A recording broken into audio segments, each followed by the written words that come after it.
Et coucou les licornes! Carnet de voyage vers soi, saison 2, épisode 148 sur 365. Bon, alors, j'ai pleuré cet après-midi. Je vais vous expliquer pourquoi. Voilà, j'ai les enfants qui ont frappé à la porte. Alors,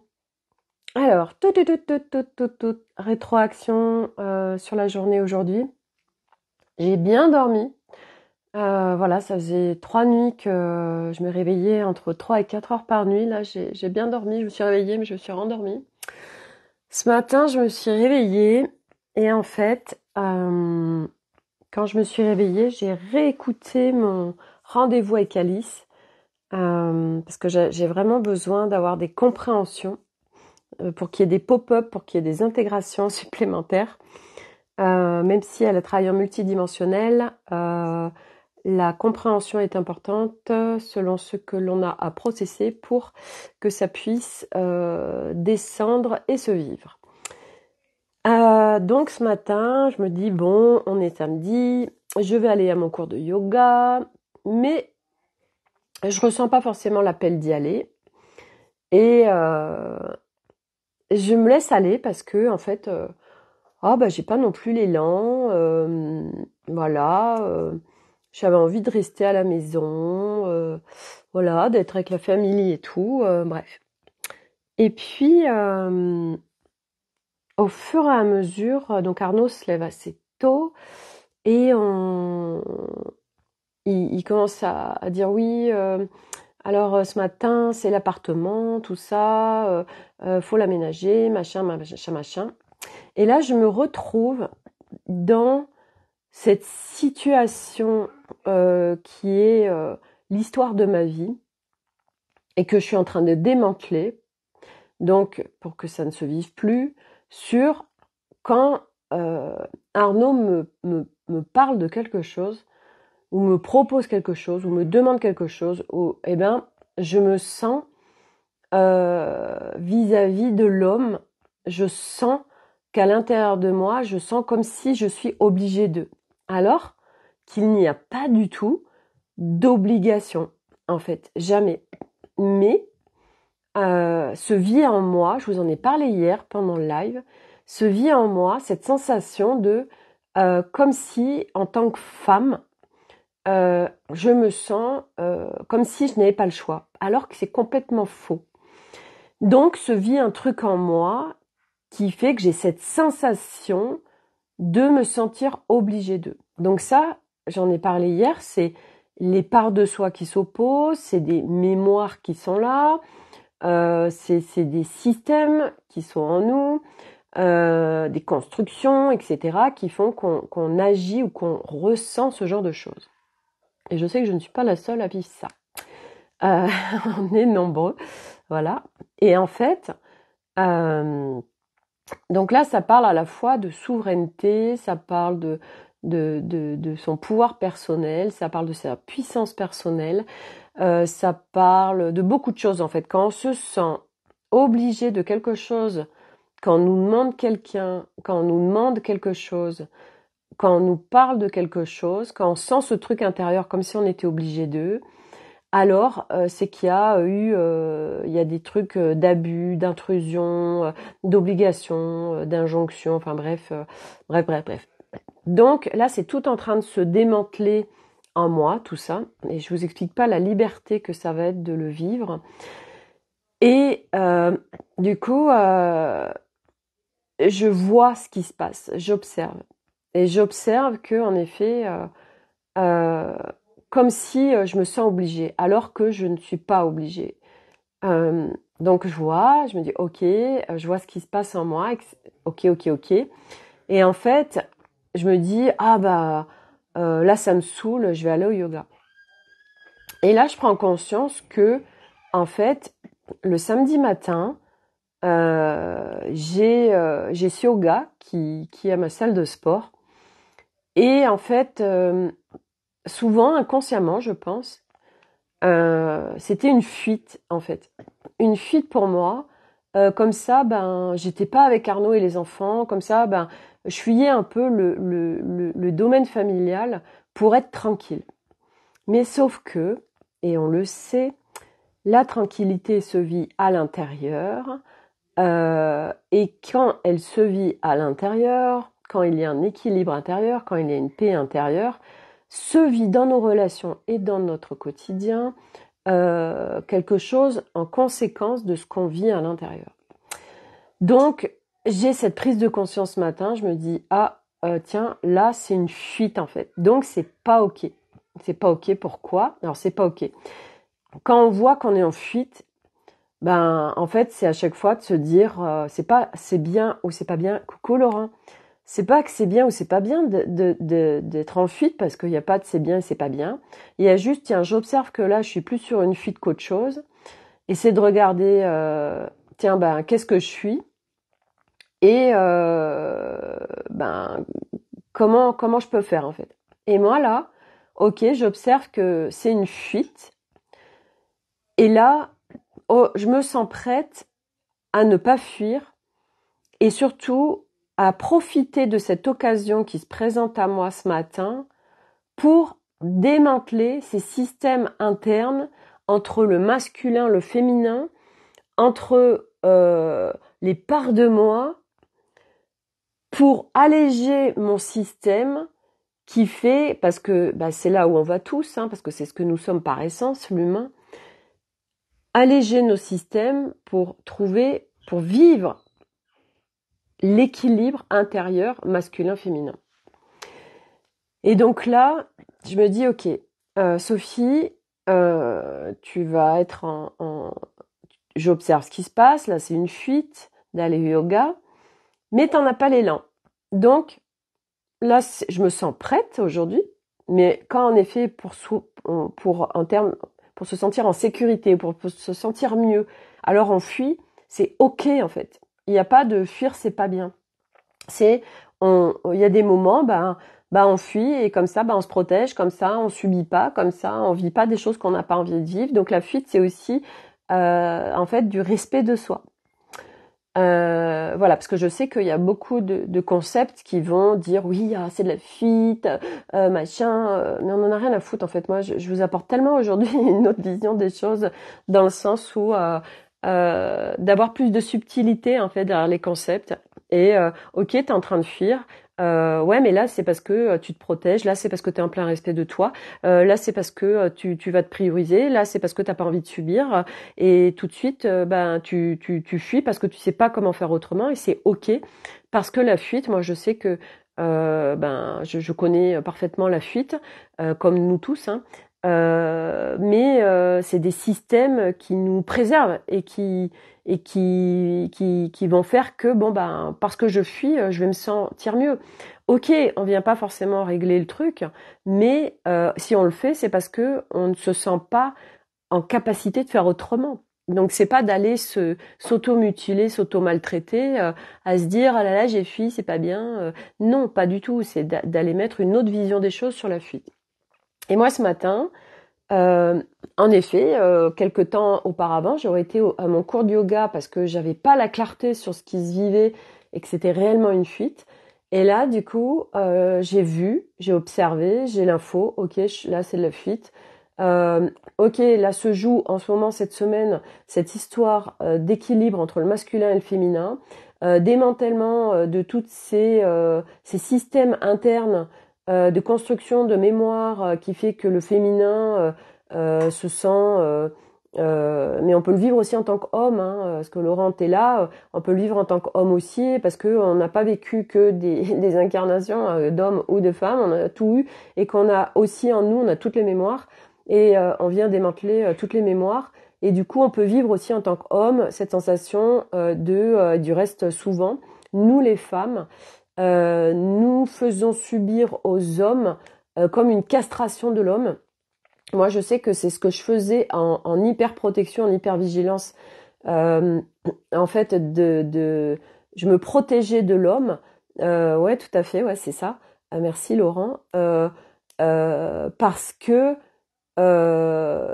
donc j'étais agressive avec l'homme, et surtout avec ceux avec qui je vivais, parce que c'était de la protection, parce que c'était je veux pas me faire abuser, parce que je suis en hypervigilance, parce que donc en fait la femme qui fait ça, c'est aussi une manière de sécuriser, d'hypervigilance. En fait, de toute façon, aujourd'hui, tous les systèmes qu'on a qui sont très réactifs et très agressifs, très violents. Vous savez, on parle des gens aigris, on parle des femmes qui vont maltraiter les hommes, qui vont mal leur parler. En fait, derrière, ce qui est hyper intéressant, moi j'adore, parce que on vient mettre du sens sur tout, c'est que il y a des histoires, il y a des mémoires, il y a plein de choses qui se vivent dans le système de la personne, parce que par essence, nous ne sommes pas ça. Mais c'est pas de venir dire bon bah je pardonne l'acte parce que oui par essence il est ça. Vous savez, on entend les concepts de oui mettons l'amour sur tout, du coup pardonnons tout le monde. Bon, c'est bien joli ces concepts, mais non, c'est pas une histoire c'est pas non plus une histoire d'en vouloir, mais c'est une histoire aujourd'hui, vous l'avez bien compris quand on est sur ce chemin, c'est de démanteler les systèmes qui sont en nous, et que quand on vit des choses, chacun, si on les vit avec quelqu'un d'autre, si on vit des relations toxiques, si on vit des relations quelles qu'elles soient, en fait, ça parle toujours de nos vibrations, en fait. C'est pas non plus de se dire oh, c'est de ma faute, hein, parce que ça c'est un peu facile aussi, la victimisation, voilà. Mais c'est de comprendre, parce que l'objectif c'est de comprendre pour démanteler nos systèmes qui ne sont pas reliés à notre essence. En fait, c'est de comprendre que en fait, ce qui se vit, ça se vit en matière et dans nos relations, donc, puisque nos relations sont en matière, nous sommes sur la planète Terre, parce que nous avons des vibrations, des mémoires, une histoire, un transgénérationnel, des multiplans, enfin bref, qui font que on attire ça. Et quand, justement, on ne veut plus le vivre, eh bien, c'est d'aller démanteler ces systèmes internes, ces mémoires, tout ce qui se vit, qui permettront de plus le vivre. Et la beauté d'être dans cette incarnation Terre, d'être dans la matière, c'est que justement, nous pouvons voir, si nous devenons observateurs de notre vie, de notre réalité, de notre quotidien, ben, ça nous permet d'observer, ok, qu'est-ce que je suis en train de vivre avec cette personne, avec cette situation, etc. Parce qu'en fait, nous avons des messages non-stop. En fait, on nous montre non-stop en matière ce qui se passe. Moi, vous voyez, c'est pas forcément avec des relations ou une situation. Enfin, si, c'est une situation, par exemple, avec mon eau chaude. Vous voyez, c'est pas une relation avec quelqu'un. Mais c'est de la matière, tout est matière. Donc, du coup, enfin, tout est matière, tout est énergie, on va dire, mais qui se transforme en matière parce qu'on est sur la planète Terre. Et donc, c'est ok, je vis ça, donc c'est qu'il y a un truc à aller démanteler. Et ce matin, du coup, j'observe ça. Ok, non, je vais pas fuir parce que là, je me sens prête parce que cette semaine, c'est justement se vit des situations similaires qui se vivaient avant, mais c'est que j'avais pas forcément la clarté sur ce qui se vivait. Donc là, j'ai la clarté. Et du coup, grâce à Alice. Et du coup, donc je partage aussi à vous et puis à ma copine Stéphanie qui est en train de vivre des choses similaires aussi, voilà. Et en fait, c'est ça qui est cool, c'est que ça fait effet domino. En fait, moi, ça m'amène la clarté. Du coup, je vous la partage, qui peut la partager à d'autres. Enfin bref. Et donc, ce matin, j'ai ok. Je vois ce qui se passe. Donc là, non, tu n'as aucune obligation, Sophie. Arnaud est en train de te partager que il a envie de faire ça, machin, nanana, par rapport à son appart, etc. Mais t'es pas obligé. C'est pas et en fait, je sentais ce truc de, en effet, ouais, cette différence homme-femme en fait. Et parce que lui me partage un truc, alors je me sens obligée de. Mais pas du tout en fait. Ça c'est c'est un système qui est là. C'est un système qui me fait croire. C'est un système, c'est une interprétation. Voilà, cherchez le mot. C'est une interprétation. Une interprétation, il est juste en train de me faire un partage. Il n'est pas en train de me dire, oui, alors, t'es là dans 30 minutes et tu viens faire toute la décoration de l'appartement. Mais à aucun moment. À aucun moment. Donc c'est nous aussi qui interprétons avec nos systèmes, avec nos mémoires, avec nos blessures. Nous interprétons tout le temps tout. Et c'est pas de se juger ou de se bannir ou de se maltraiter ou quoi que ce soit. C'est juste, ok, j'ai de la clarté, génial. J'observe et à partir de cette observation de mon système, de ce qui est en train de se passer avec cette interaction avec cette personne, alors je m'en sers pour aller démanteler ce qui demande à être démantelé puisque ça se vit. Donc c'est ce qui est prêt tout de suite à partir. Et on fait que ça, en fait, on épluche les couches d'oignons. Et là, vraiment, ça a été très chouette parce que je suis venue dialoguer avec les parts de moi. Donc j'ai venu dialoguer avec Mental Ego.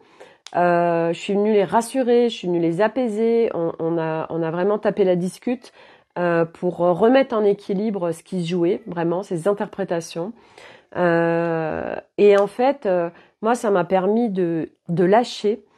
Et puis j'ai fait aussi un audio à ma copine Stéphanie parce que de partager, ça permettait d'intégrer en moi le process qui est en train de se faire, tous les partages. Et moi, à chaque fois que je vous partage, ça me permet aussi d'intégrer tout ce que je vis dans ma journée parce qu'il y a de la compréhension, il y a des pop-up, machin, de partager.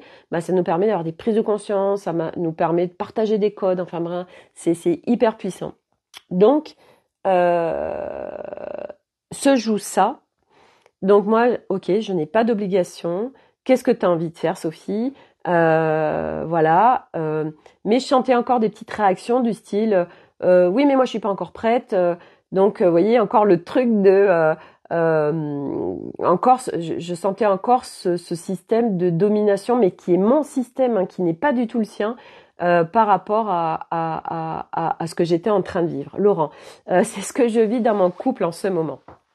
Ouais, de toute façon, je pense que en fait, les couples aujourd'hui, et surtout les couples qui se vivent aujourd'hui, encore plus quand on est sur ce chemin, en conscience, de toute façon, on est tous sur des contrats d'âme. Des contrats d'âme, il y en a des blindes de partout. En fait, on en a fait des blindes.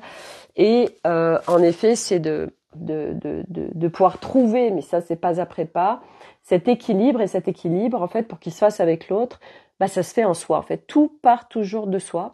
Donc c'est de venir, démanteler pour trouver cet équilibre. Et ce qui est beau, c'est que au fur et à mesure où on fait ça, et moi je le vois, hein, je le vis, que ce soit avec mes enfants, que ce soit avec Arnaud, etc. En fait, parce que je me sers moi de tout ce qui se passe dans un quotidien pour venir processer, etc. Et en fait, je vois bien que ma relation avec Arnaud, petit à petit, bouge et que petit à petit, je suis plus en train de vivre les mêmes choses. Parce que je suis en train de démanteler mes systèmes là. Et c'est des systèmes qui sont tellement ancrés, engrammés en nous, l'homme, la femme et tous. L'homme. Aujourd'hui, on vient catégoriser les hommes. L'homme et du reste c'est intéressant, je vais vous en parler. L'homme, c'est le chef de famille, c'est celui qui sécurise, c'est celui qui fait. Enfin bref, il y a plein de notions derrière l'homme, il y a plein de notions derrière la femme. Et donc c'est trouver cet équilibre, mais cet équilibre pour le vivre dans nos relations et qu'on soit en couple ou pas, parce que c'est après avec les hommes en général, avec les femmes en général, nous les femmes avec les femmes, nous les hommes, nous les femmes avec les hommes avec les hommes avec les femmes, en couple, en relation, enfin bref, tout le temps en fait. Et donc c'est un équilibre intérieur entre ce féminin et ce masculin. Et en effet, il y a plein de choses à aller visiter. Donc, je fais face à ce qui se présente ce matin. J'y vais et tac, je lâche des crans supplémentaires de démantèlement de couches de ce féminin vis-à-vis du masculin. Et Dieu sait que j'en avais des blindes de couches, voilà. Donc petit à petit, ça s'allège. Et en fait. Cet après-midi, je vous en ai parlé hier, je suis allée à la cérémonie de notre copain qui est décédé. Donc en fait, c'est le papa d'un des meilleurs amis d'Eliott. C'est notre voisin, ils habitent à 10 mètres. Et Eliott, en fait, était avec son meilleur ami, en fait, depuis l'âge de 3 ans. Ils étaient chez la nounou ensemble, après ils ont été à l'école ensemble, enfin là ils sont dans le même collège, enfin bref, ils se connaissent depuis 11 ans. Et donc mort brutale de ce copain, il fait un court de tennis, il se sent pas bien et il décide de rentrer chez lui, et sauf que il n'arrive pas à sa voiture, il tombe et arrêt cardiaque et il décède. Et en fait, donc là il y avait la cérémonie aujourd'hui et je savais que ce serait pas simple pour moi. Et en fait, on descend à pied parce que c'était à 10 minutes à l'église et on arrive et là moi je sens que les larmes montent. Voilà, je suis branchée à tout ce qui se passe, je suis branchée au copain de Pierre qui se retrouve à 14 ans sans papa. L'histoire aussi, c'est que sa sœur, elle est à l'étranger, en train de faire ses études, donc du coup, là, elle est revenue, mais elle repart mercredi. Et donc, je suis dans leur histoire, en fait. Et je vous avais expliqué que ça me touchait, parce que je m'étais interrogée, je m'ai dit comment ça se fait que ça me touche à ce point. Tout simplement parce que ça me fait revivre, moi, ce que j'ai vécu quand j'avais 16 ans et que mon père est décédé à 16 ans. Mon frère, pareil, vivait à l'étranger. Et du coup, je me retrouvais seule avec ma mère. Et là, il se vit la même chose, en fait, avec eux. Et donc, j'arrive aux abords de l'église. Et là, voilà, les larmes coulent. Waouh, c'est intense. Alors, je me dis, bon, mais Sophie, remonte en fréquence, arrête de te brancher à tout le monde, machin. Et je demande à mes équipes, de dissoudre toutes ces mémoires, là, machin. Et en fait, ça vient me dire,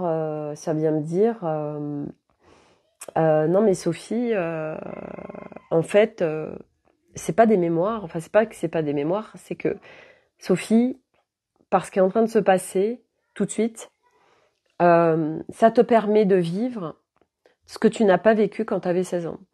Parce que quand mon père est mort quand j'avais 16 ans, je n'ai pas fait le deuil.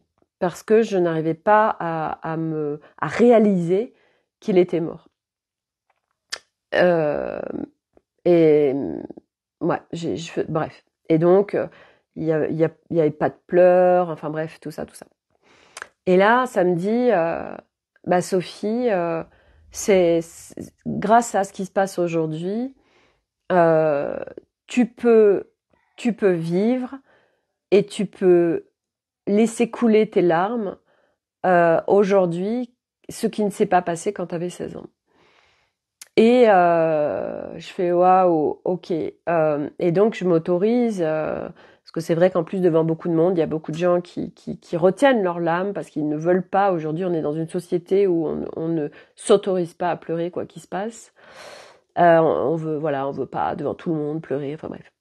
Et puis je sais pas pourquoi, je me connecte à ce copain qui est décédé. Je me connecte à son âme. Et c'était très léger. C'était quelqu'un de très joyeux par nature, de vraiment quelqu'un d'incroyable, le cœur sur la main, et vraiment tout le temps le sourire, tout le temps le smile, super personne. Et je ressens ça en fait quand je me connecte à lui, à son âme, et on discute, et il me dit qu'en effet il y a eu un contrat d'âme entre nous, et qu'en effet c'était prévu que je puisse vivre aujourd'hui à travers son départ, que déjà il me dit que oui, sa femme et ses enfants doivent vivre ce départ, et que nous c'était aussi prévu, et que par son départ à lui, moi, ça me permet en fait de venir libérer et vivre ce que je n'ai pas vécu quand j'avais 16 ans au décès de mon père. Et là, j'ai trouvé ça super beau en fait, vraiment. J'ai beaucoup de gratitude pour ce qui était en train de se passer, ce qui était en train de se vivre. Et puis après, on est rentré dans l'église. Et là, c'était hyper intéressant parce que c'était vraiment une messe hyper traditionnelle catholique. Et moi, je suis pas du tout, j'ai jamais été en fait dans quelque religion que ce soit. Je l'ai rejeté même. Et en fait, j'écoutais en hyper conscience et j'étais en hyper conscience avec cette cérémonie, avec tout ce qui se jouait, avec tout ce qui se disait, avec les gens. Et euh, donc j'ai beaucoup pleuré parce que j'ai eu beaucoup de moments où bah voilà, ça nettoyait, ça nettoyait, ça nettoyait. Je lâchais, je vivais vraiment ce que je n'ai pas vécu à 16 ans. Et en fait, euh, j'écoutais attentivement les paroles en hyper conscience de ce prêtre. Et là, je disais, mais c'est un truc de ouf. Il parlait des justes, il parlait, voilà, il y a les justes d'un côté, alors eux, bah, ils iront, ils sont bénis, ils iront quelque part au paradis. Et puis, il y a bah, les méchants qui, eux, iront au diable. Et parce que, enfin bref, c'était incroyable ces histoires de séparation. Euh, c'est euh, c'est ouf en fait d'être en conscience, je trouve, vraiment en hyper conscience dans le monde aujourd'hui, parce que on observe ce qui se passe, on observe le monde, on observe les gens, on observe toutes ces séparations qui sont là si grandes et qui se vivent tellement profondément. Et tout ce qui est proclamé vis-à-vis de la mort, et ça parle beaucoup de séparation, on donne le pouvoir à un être supérieur, voilà, que c'est pas nous qui décidons, que c'est Dieu qui décide de notre départ. Et je me disais non mais sans déconner quoi. Mais d'où quelqu'un décide de notre départ en fait? C'est juste notre âme qui sait parfaitement quand elle s'incarne, quand elle part, c'est elle qui choisit, c'est personne d'autre en fait. Et bref, on le sait, je veux dire, tous ces dogmes en fait qui sont là aujourd'hui à plein d'endroits. Et à la fin, donc ben on va, tout le monde, enfin tous ceux qui le veulent sont invités à aller se recueillir auprès du cercueil. Et moi j'étais une des dernières à me recueillir et en fait j'ai vraiment eu l'élan en fait j'ai mis mes mains en namasté et en fait après j'ai activé mon langage de lumière, donc mon langage de l'âme. Voilà, vraiment pour honorer ce copain et son départ et ce qui me permettait de vivre, hein, parce que grâce à lui, voilà, je suis en train de vivre ça. Et puis voilà, donc ça a été très beau, ça a été très puissant.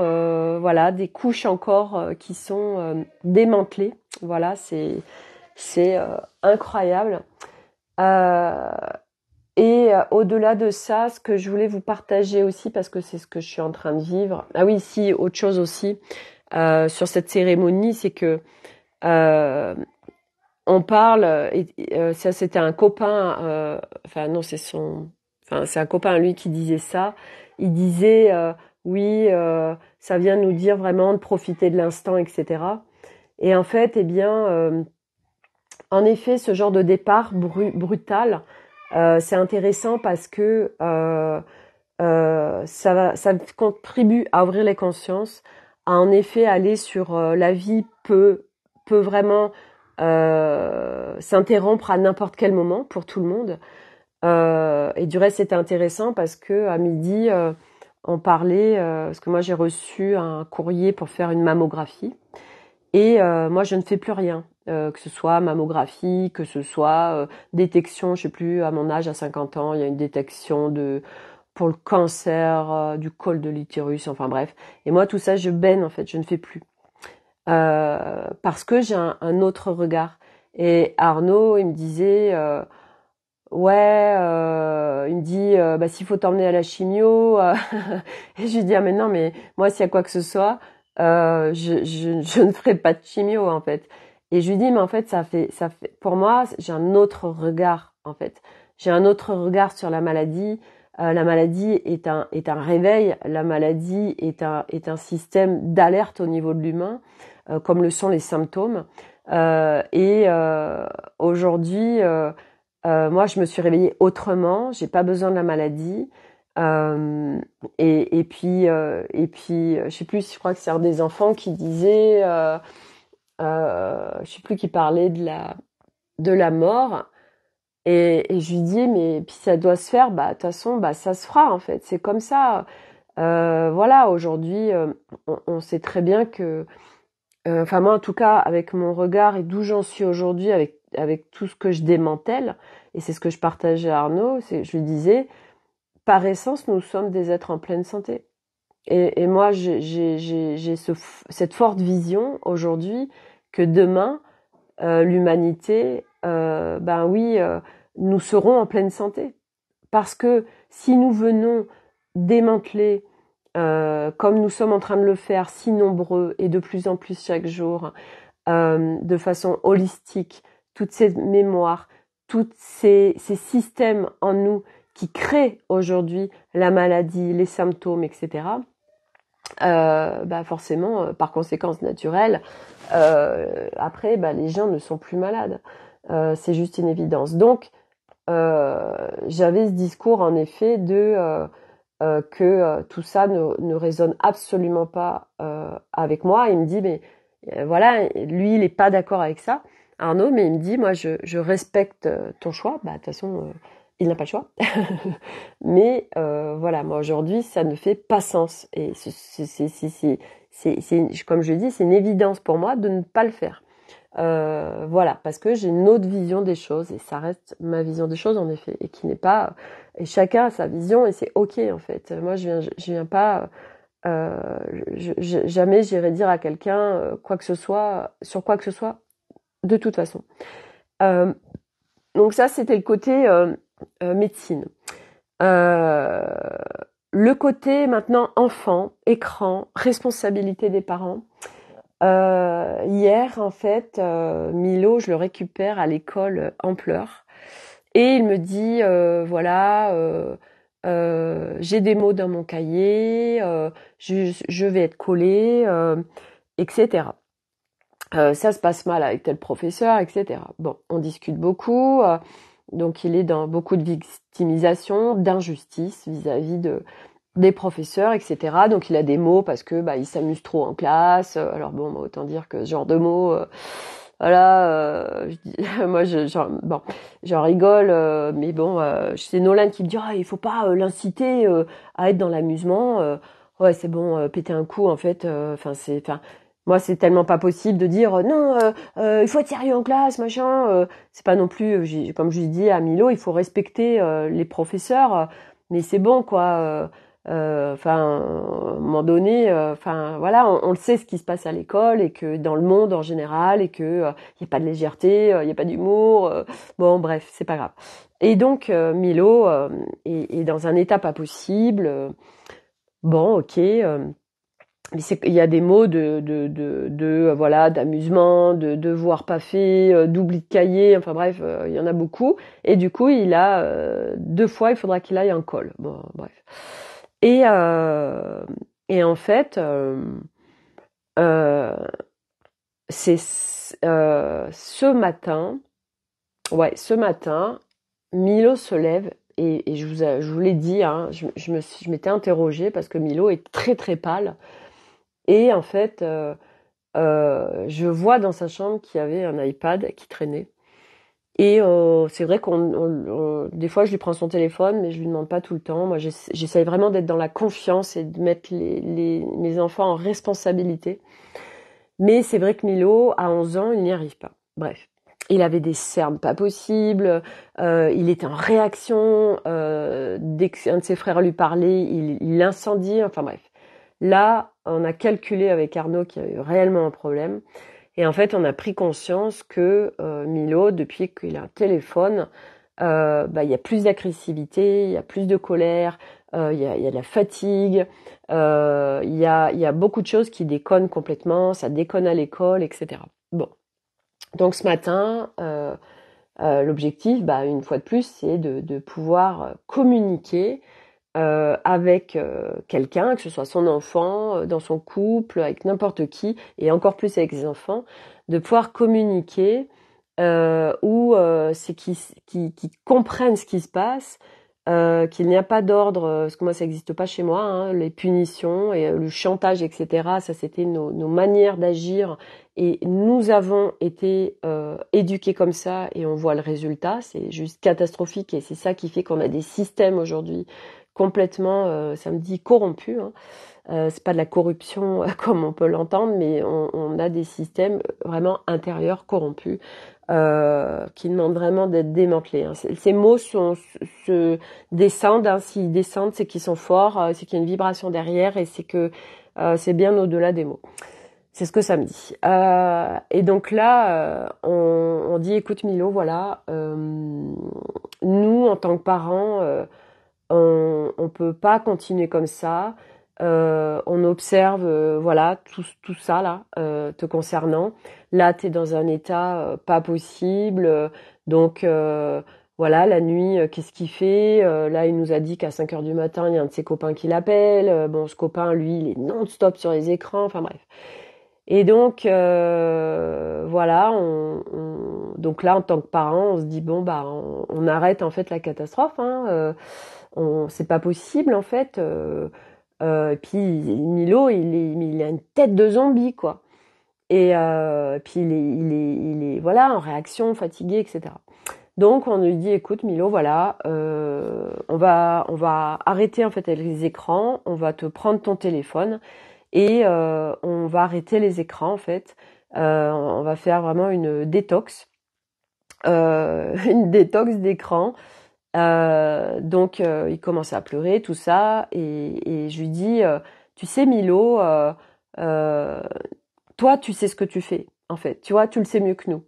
Nous on observe des choses, etc. Mais toi, au fond de toi, tu sais ce que tu fais avec les écrans, d'accord? Euh, et là, le truc, c'est que nous, en tant que parents, on peut pas continuer à te laisser t'enfoncer comme tu t'enfonces. C'est pas possible. Donc, on peut pas non plus te couper, parce que les écrans coupent de la vie. Moi, j'arrête pas de le dire. Ça coupe de la vie, de la matière. C'est pas non plus, une fois de plus, d'aller dans l'excès de rien, mais c'est une fois de plus de trouver un équilibre. Là, Milo, il n'y arrive pas. Et là, on a été un peu à un point de non-retour avec tout ce qui se passe avec lui. Du coup, voilà, on prend la décision qu'il n'y ait plus d'écran, qu'il n'ait plus de téléphone. Donc lui, c'est un peu compliqué pour lui, mais voilà, il sait aussi que il est en responsabilité de ça. Il sait aussi en effet que ça a été trop loin et que ce soit physiquement, moralement, psychiquement, ça a été trop loin en fait. Et là, en fait, ce qui se passe, c'est que donc il y a zéro écran, zéro téléphone. Et Milo reprend des couleurs. Milo a été chercher des caplas. Il a fait un circuit dans sa chambre. Il joue, chose qu'il ne faisait plus du tout. Là, ils font plein d'expériences avec Elliot. Ils ont épluché des clémentines. Ils mettent de l'huile à l'intérieur. Bon, ils ont vu ça sur un truc sur Insta. Hein. Et puis, avec le tige de la clémentine, ils en font comme une tige de bougie. Ils l'allument et ça fait une bougie. Après, ils referment. Ça fait super beau. Enfin bref. Et là, en fait, on est, ils sont dans la vie, ils sont dans la créativité, ils sont dans l'expérience. Et c'est vrai que nous c'est trouver on le vit tous, je veux dire tous ceux qui ont des enfants, ce que je suis en train de vous partager, on le vit tous, mais en fait on est à aujourd'hui dans une société où le parent est tellement happé déjà par sa propre vie, par ses propres problèmes, par son propre système interne, qu'ils n'arrivent pas à gérer l'enfant qui aujourd'hui sont des nouveaux enfants, sont des enfants qui viennent réveiller les parents, sont des enfants qui sont nouvelle humanité, sont des parents, des enfants nouvelle génération, des enfants souvent hyperactifs, machin, tout ça. Et le parent, il a déjà tellement de mal à gérer lui-même que, eh bien, il laisse ses enfants sur les écrans parce que sinon ça demande de prendre des responsabilités vis-à-vis de ses enfants, de s'en occuper, de ci, cela, d'avoir peut-être des colères, des machins, donc ils le font pas. Et figurez-vous que, je sais plus quand est-ce que c'était l'autre fois, il y a je crois que c'est un jeune ado ou un enfant qui me dit ah mais moi, de toute façon, je fais des crises parce que je sais très bien que quand je fais des crises, du coup, moi j'ai ce que je veux après en fait. Et les gamins, mais ils captent tellement de choses, mais des tout petits en fait, ils captent. Donc le parent, il veut être tranquille, et lui, il est déjà débordé par sa propre système interne. Que du coup, eh bien, les gamins, ils sont vachement sur les écrans. Comme ça, pendant qu'ils sont sur les écrans, ils font pas chier, ils se fightent pas, surtout quand on a des fratries. Voilà, on est tranquille, on n'a pas à s'en occuper, etc., etc. Et je suis pas du tout en train de dire que ce que font les parents, c'est mal, parce qu'il n'y a pas de notion de c'est bien, c'est mal. C'est juste que chacun fait comme il peut, en fait. Je veux dire, aujourd'hui, faut avoir une certaine conscience, faut prendre ses responsabilités, tout ça, c'est pas facile. On est dans un monde aujourd'hui qui fait que nous avons plus 24 heures dans une journée en temps. Le temps est en train de se raccourcir, donc ça court de plus en plus. On voit plus le temps passer. On se dit ah merde, on est déjà le 2 décembre, mais j'ai pas vu le temps passer. C'est un truc de dingue. Oui, c'est normal. Et en fait, eh bien, voilà, le parent, ça vrille dans tous les sens en fait. Et c'est nécessaire pour qu'il y ait, pour justement démanteler des systèmes, démanteler plein de choses. Et oui, on a besoin de passer par plein de phases, tous, pour ok, je vais prendre ma responsabilité, ok, comment je gère avec l'enfant, etc., etc., etc. Donc, nous, voilà, on en est arrivé là. Ça faisait un moment que je vous parlais des écrans. Voilà, et comme j'ai dit à Milo, écoute, tu sais quoi, Milo, dans 3 semaines, c'est les vacances. On fait un point dans 3 semaines. Et selon ce qui se passe avec toi dans 3 semaines, alors on change de cap. Mais là, tout de suite, on veut pas aller plus loin, en fait, avec toi, dans le sens où c'est pas ça la vie, et ça part en vrille, en fait. Donc, on fait une détox et on arrête les écrans. Et on le voit même nous, hein, en tant qu'adultes. En fait, on est très très vite happé par les écrans, et c'est pas une fois de plus j'avais regardé une série sur Netflix qui était justement détox sur les écrans, c'était super rigolo. Voilà, mais c'est vrai que ça fait du bien de faire des pauses. Ça fait du bien aussi, heureusement qu'on a les écrans. Voilà, il y a plein de bonnes choses. C'est une fois de plus arriver à trouver un équilibre. Mais en effet, les enfants, selon ce qui se vit, c'est pas facile pour eux de trouver le juste équilibre, parce que ça demande aussi une certaine maturité d'esprit. Voilà, donc ça c'était le volet enfant, et justement sortir de tous ces systèmes d'injonction, de chantage, de punition, d'obligation, les obligations. Nous avons été enfants obligés de faire tellement de choses. Nous le sommes encore quand on est avec des systèmes hiérarchiques où on nous oblige à faire des choses.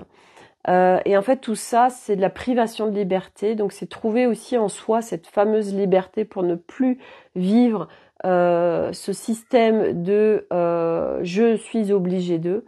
Parce que tant qu'on vit des choses de je suis obligé de, ou si vraiment on le vit, parce que des fois on peut le vivre dans son domaine, même dans son domaine familial, et encore partout on se croit obligé. Moi je dis, tant qu'on n'a pas un flingue sur la tempe et qu'on n'est pas menacé de mort, on n'est pas obligé, en fait. On croit qu'on est obligé de, en fait, mais on n'est jamais obligé. C'est une histoire de choix, une fois de plus. Hey, coucou Agnès, contente que tu sois là. On n'est jamais obligé d'eux, en fait. On croit que, on croit. C'est un système interne, parce qu'on a tellement été obligé toute notre vie, et surtout enfant, que ce soit à l'école, que ce soit par notre éducation, que ce soit par nos parents. On a tellement été obligé de faire plein de choses qu'on voulait pas faire. Et moi, je suis attentive à ça aujourd'hui, vous voyez, avec les enfants. Hier, on a fait le sapin. Je l'ai partagé sur Instagram. C'est un sapin en bois qu'a fait Elliot. Et en fait, Nolan, eh ben, lui, il aime pas ça. Lui, il s'en fout. En fait, lui, il s'en fout de beaucoup de choses. Et du coup, bah, ok, on le fait avec ceux qui ont envie de le faire. En fait, ça rime à rien. C'est comme Arnaud, des fois, oui, là, faut que j'aille. À l'appart, il faut démonter un bureau, machin bidule. Et moi, comme je lui explique, je lui ai dit, Nolan, lui, il aime pas le bricolage, il aime pas le jardinage, tout ça. À un moment donné, ça sert à rien d'obliger les gens, parce qu'en plus, ils vont le faire mal, ça va créer des tensions, etc. Donc, c'est pas cool. C'est ok, aller chercher en chacun, parce que ça va un peu vite de dire aussi, ah bah oui, mais il aime rien, c'est pas vrai. C'est ok, bah dans tout ce qu'il y a à faire, par exemple dans une maison, voilà, on vit à 5.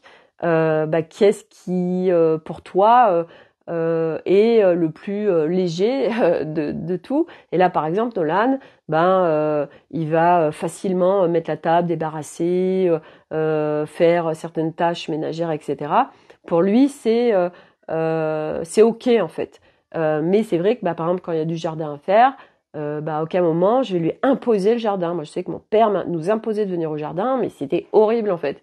Et c'est sortir de toutes ces injonctions et sortir de l'obligation. Et donc nous, on a ce rôle-là en tant que parents, parce que le nombre de fois où on oblige les enfants à faire quelque chose, mais c'est aussi une question de justesse et d'équilibre, parce que il y a une subtilité entre obliger, inviter à et s'exprimer avec justesse pour faire comprendre à l'autre, ok, parce que moi c'est sûr que si j'attends de quelqu'un, par exemple par rapport au ménage dans la maison, que ceux qui aiment faire ça le font.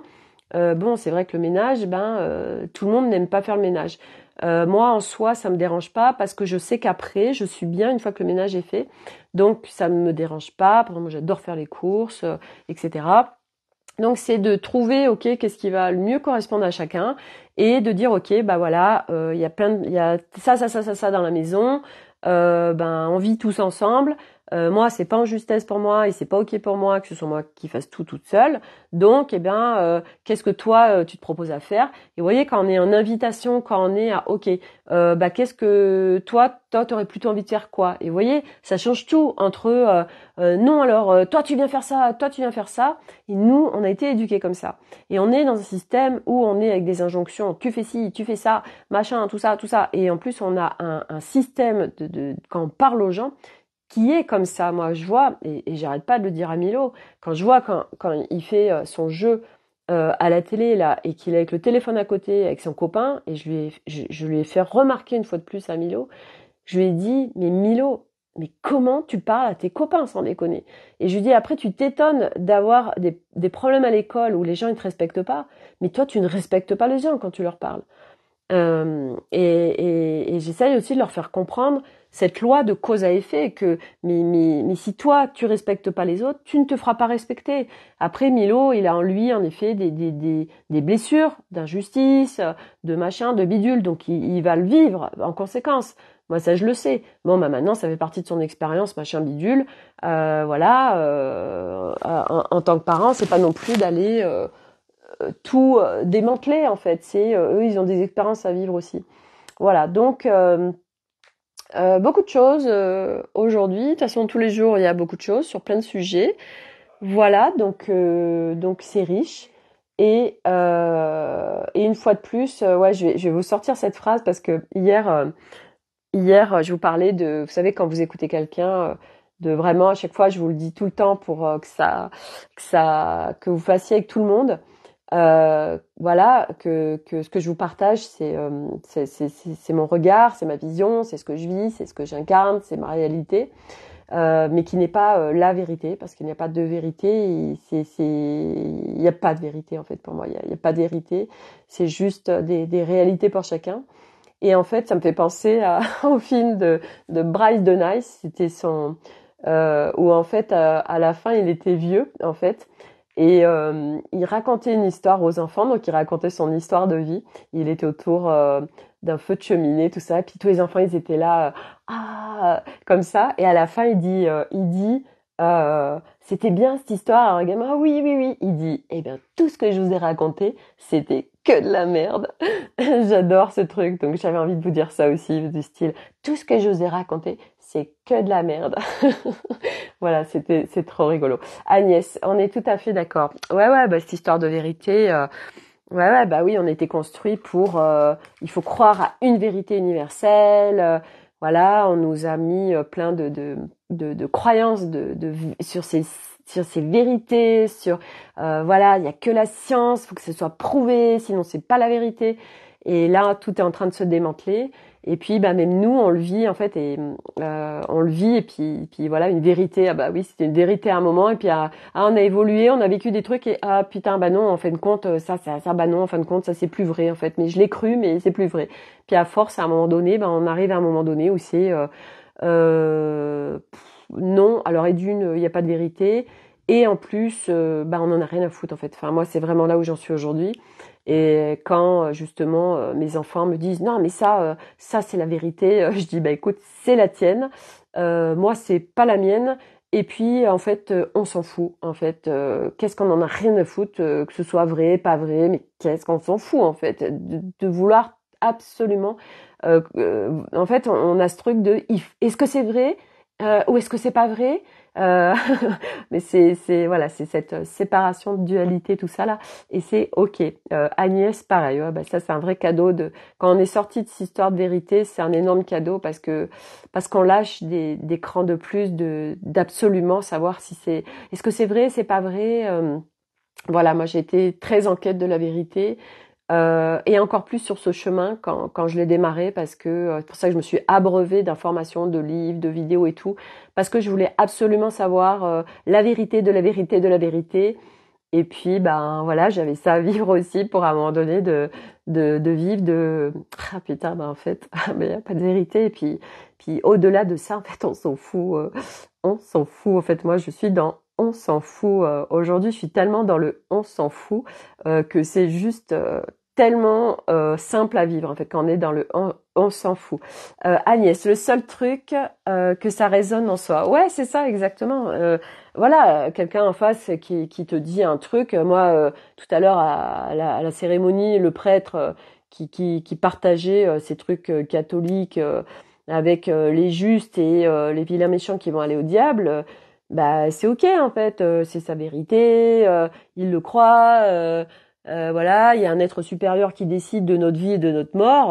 Bah écoute, ok, y a pas de souci. En fait, je m'en fous. En fait, voilà, c'est ça. C'est hey, coucou Sophie. J'allais terminer mon live. Donc, en fait, aujourd'hui, c'est ça. C'est en fait, bah moi, je m'en fous. Je m'en fous. En fait, c'est parce que c'est pas je m'en fous du je m'en foutisme. C'est c'est je m'en fous dans le sens où on est détaché. En fait, où on n'est plus en attachement, on n'est plus en dépendance à. Et ça, c'est des sacrés pas aussi parce qu'on vit dans une beaucoup plus grande simplicité et humilité aussi. Et on est dans le respect aussi. On est dans le respect. Respect des autres, respect de leurs croyances, respect de ce qu'ils vivent, respect de tout. Moi, les parents qui laissent leurs gamins livrer eux-mêmes ou qui laissent leurs gamins faire des écrans toute la journée, bah c'est ok. Je suis pas en train de les juger parce que s'ils le font, c'est que c'est ok pour eux en fait. Moi, l'essentiel, bah, c'est dans ma chaumière et comment je gère les enfants. Je fais aussi du mieux que je peux de là où j'en suis aujourd'hui. Voilà. Ok, je regarderai un replay. Voilà. Voilà, donc c'est de petit à petit. De toute façon, ça lâche, ça lâche, ça lâche. Et c'est vrai que vivre au plus près d'un être équilibré intérieur, bah ça change tout en fait. Mais c'est vrai il y a tellement de monde et de réalités qui se superposent actuellement.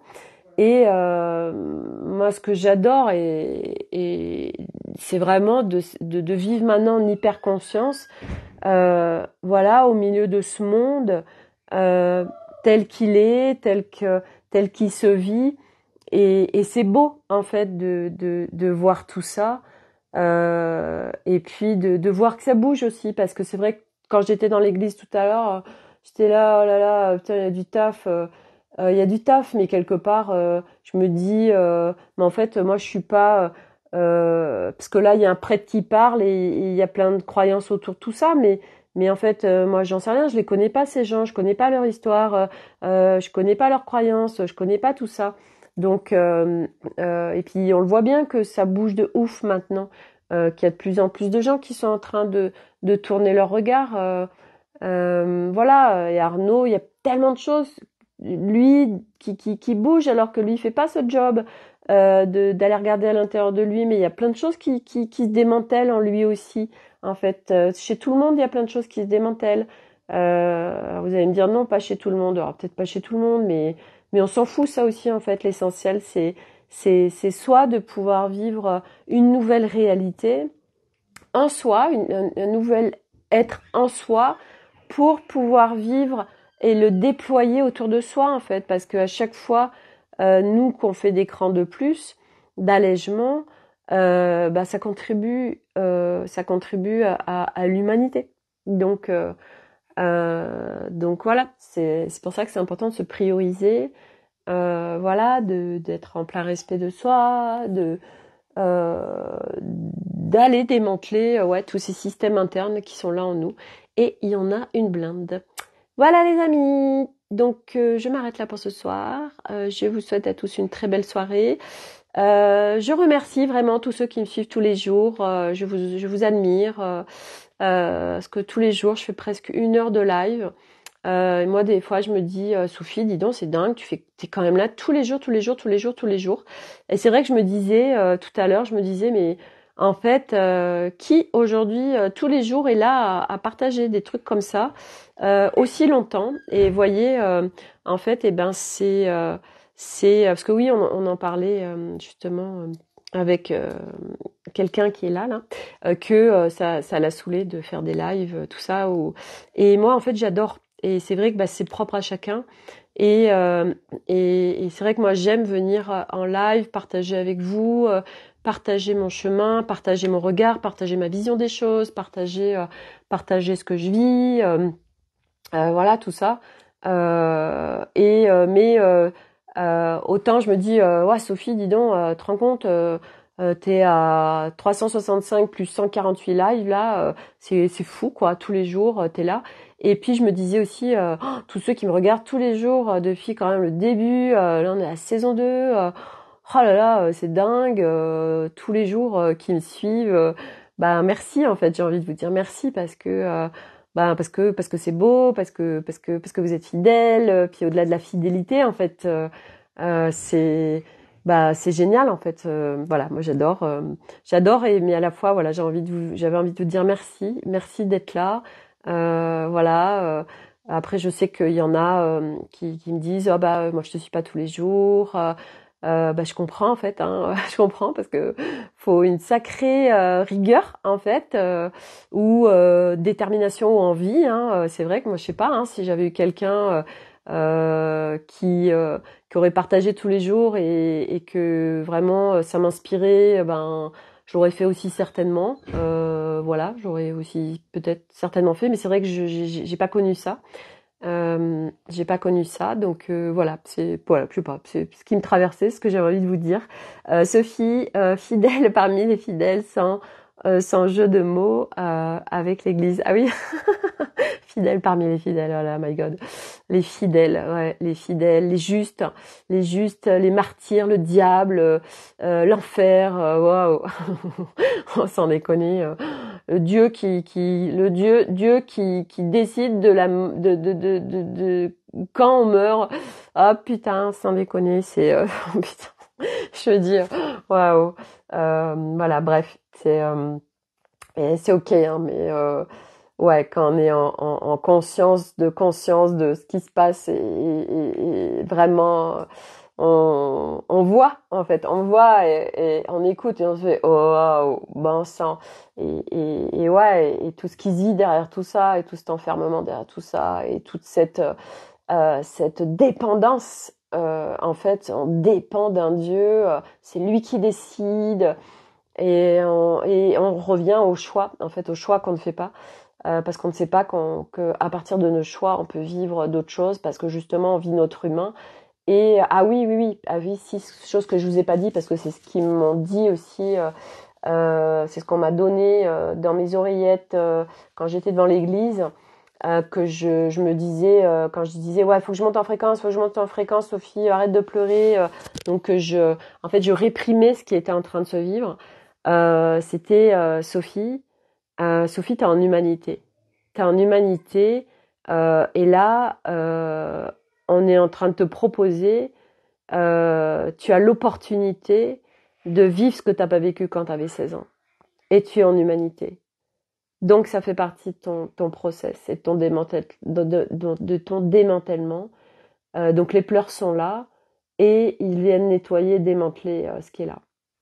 Et j'ai fait putain mais tellement en fait, tellement on est là à vouloir pas vivre notre humain en fait. Hein, et du reste, quand on ne veut pas vivre, quand on parle de s'en remettre, à s'abandonner au divin, c'est qu'on on n'est pas dans, on est en séparation hein, de la matière et de l'humain.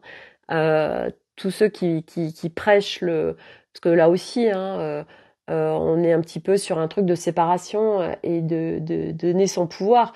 Non, mais moi, je m'en remets complètement, je m'abandonne complètement au divin.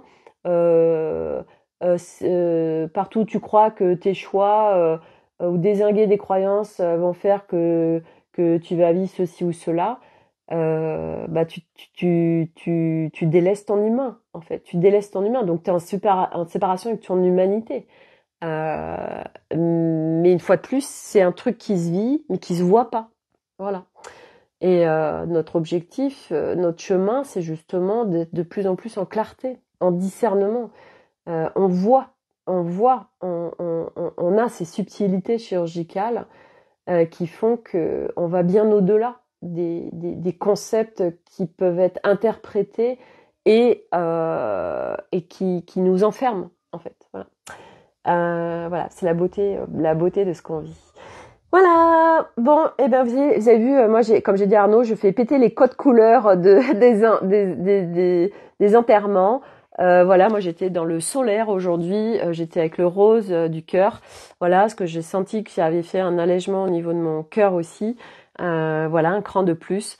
Donc j'ai fait péter les couleurs. J'avais mon foulard péruvien là, mes mitaines violettes, voilà, et c'était voilà, je fais péter les codes sociétaux de nous sommes tout en noir pour un enterrement.